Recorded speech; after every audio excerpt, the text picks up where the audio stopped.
if the nervous system's dysregulated, it's like a drain on your energy all the time. It's very difficult to have energy so that your body can then heal. Healing requires energy. And if energy is diverted to other things which are dysregulating you, then it cuts us off in our energy supplies. Like when we go into fight, flight, and freeze, these are just like very upregulated short burst energy systems to get us out of danger. But for a lot of us, we've been operating on that system in the sympathetic nervous system for a prolonged period. So we need to address that. Otherwise, if we don't connect with the body, like all of these nervous system dysregulation symptoms are signs of disconnection, signs of disintegration, signs of when I have this sensation, it overwhelms my system. When I have this emotion, it overwhelms my system. When I have this thought, it overwhelms my system. And so you're going to keep having thoughts, you're going to keep having sensations, you're going to keep having emotions. We need to address why they're dysregulating you. And we do that through connecting with them. It seems counterintuitive because we're essentially facing the fear of feeling the things that we don't want to feel. But when we build the capacity for that, then it slowly becomes more and more safe to be able to experience these things. And then your system doesn't go into this hyper alert reactive mode of, oh goodness, I'm going to hurt myself.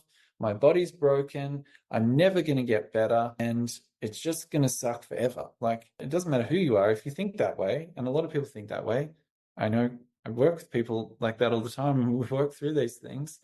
It's very stressful, Yeah, it is. Yeah. Yeah, in a way, as Benny mentioned, if we're looking at those reactions of the body is giving us more energy to escape. And the problem is that we are not using this energy in a mindful way. So we are constantly giving the body the impulse to giving more energy, more energy, more energy. And when we start to connect, we can safely telling the body, okay, now it's over. We are not needing anymore. And then the body starts to regulate down. If we are not doing it, we are just constantly kicking the body in the ass, telling him more energy, more energy, more energy. And this will just depleting our system in a very straightforward way. Yeah, it exhausts us, and like our adrenal glands get exhausted, kidneys get exhausted, your whole energy system then just starts to drop and drop and drop in your body. All of the processes start to lose effectiveness. And so this is why we would connect. So we'll continue to use this skill. It is a skill, I suppose, that we practice to then apply as we work with the breathing, and then apply as we work with movement. So then you're not continually in reaction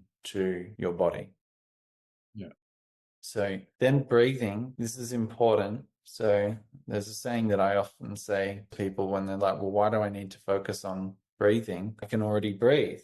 I'm like, yeah, you can. And just like you can drive a car with a flat tire, it works. And if you were driving a car with a flat tire for a long time and you forgot what it felt like to have inflated tires, and then you start to essentially accept, not in a way that's supportive, but almost like in a way that is like self-defeating of, well, this is my car and this is how it should drive. It's the same with the breath. We get acclimatized to the breathing that we have and we take for granted because it's such a simple thing that we do all the time. And yet it's one of the most powerful things that we can do. So taking it through a conscious process and learning ways on how to utilize our breathing to start to change our physiological environment is a very important part of having some sort of practice that is healing in nature. Movement and mobilizing the body, where we're first establishing what is your safe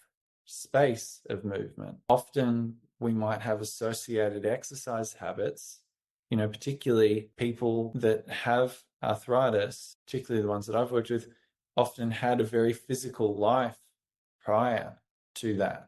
Were athletes and high performers and all sorts of different things that really like put a lot of pressure and impetus on the body over time. And so this can be inherently challenging because we sort of have an ego construct then over, well, but I know how to exercise and I know how to challenge my body, but then now it's not working anymore. And so we need to develop a new map on gently stimulating the movement of the body to support healing rather than breakdown. And if there is the need to break down things like scar tissue in the fascia system and calcification around the joints, we need to learn how to do that in such a way that we're not going to keep re-inflaming ourselves. So it's a different way of exercising, and that the mind of that needs to be retrained, because it's actually the mind that we all had in development of when we were children. You know, when we were learning a movement, when we didn't know how to get up and sit down and stand and crawl and even move your head and move your eyes. Like, these were all learned motor patterns of time. And the process to get there happened through thousands or maybe hundreds, a lot of times of failure. And you get up, you try something, it doesn't work, you fall down. Of course, it's different when you're an adult and your skeletal system is maybe not as supple and robust as what it once was. We can't take these risks. So we need to find safe ways on how we can reintegrate movement and not overstimulate the system and overinflame the system. It's just, in a way, this is often the hard part, relearning to train the body. Yeah. But it's possible. So we were able to do it. So we worked with hundreds of people. They were also able to do it. It's just in a way of, are you willing to learn to move and train your body in a more connected way? And the body will give it back 100 times and more. So it's really worthwhile. Yeah, it's very doable. It's humbling. It works, and it takes some practice. If you're willing to do these things, you can heal. Like I say this with such confidence and sincerity. Miracles are real. You know, like, I've seen so many that I just cannot question it anymore. And it doesn't require hope, but it does require your openness and willingness and readiness to change. And you kind of need to be in the stream for it to happen anyway. You can't just sort of on the sidelines hoping that your body will change and that it will magically feel better. It's a process of being willing to meet the body day after day, meet that experience, and then things accumulate with that focus over time. And then there can be some really big shifts that can happen beyond your comprehension. In order for that to happen, though, you need to build these foundations. I've seen it so many times. And so hopefully that's the encouragement that you can do this.